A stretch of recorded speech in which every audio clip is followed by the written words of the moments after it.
And this is the part I think that's interesting, Valarie. It's part of why I wanted you at the table, because I've been talking to my college students about this a lot, right? To young women who are finishing up school or who are going into their law school experiences, and they are hearing something here that is meaningful to them, in part because she talks about this sense that you have to start planning for your family work balance before you even are dating anyone seriously. Does this resonate for you at all? Absolutely. I just returned from my honeymoon. Yeah, right.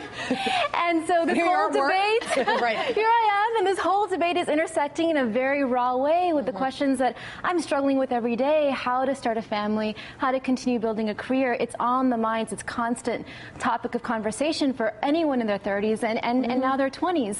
And what we're seeing is that the conversation fails to recognize the kinds of specific struggles that we're noticing in our lives. That we believe that women's liberation won't be possible in America until it's possible for every single woman to lead the good life. And unfortunately, I mean, I love Cheryl's message of leaning in, but in the process of leaning in, who are women in power leaning on? Nannies, housekeepers, domestic workers, caregivers, millions of women who have less privilege, women of color, immigrant women, women who are struggling.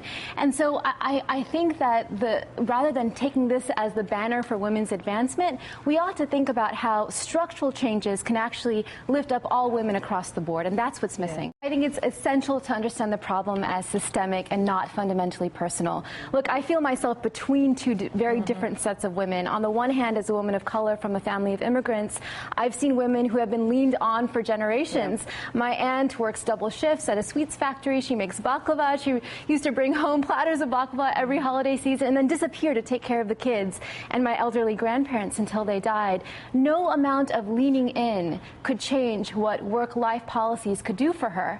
So she and my mother, our aunts, encourage all the girls in my family to succeed. Here I am. I've gone to Ivy League colleges. I'm connected to a whole different set of women who are entering very powerful professions. Now we're in our 30s, and we are horrified to realize that what we have been fighting for is another version of sacrificing our own lives. We're in jobs that cause us to work all of the time, that don't give us flexible hours, that don't give us meaningful maternity leave, that don't give us a track to slow down and still stay on course for long-term promotion. We've even found men who share our egalitarian values, but we're not in structures that allow us to put those values into practice.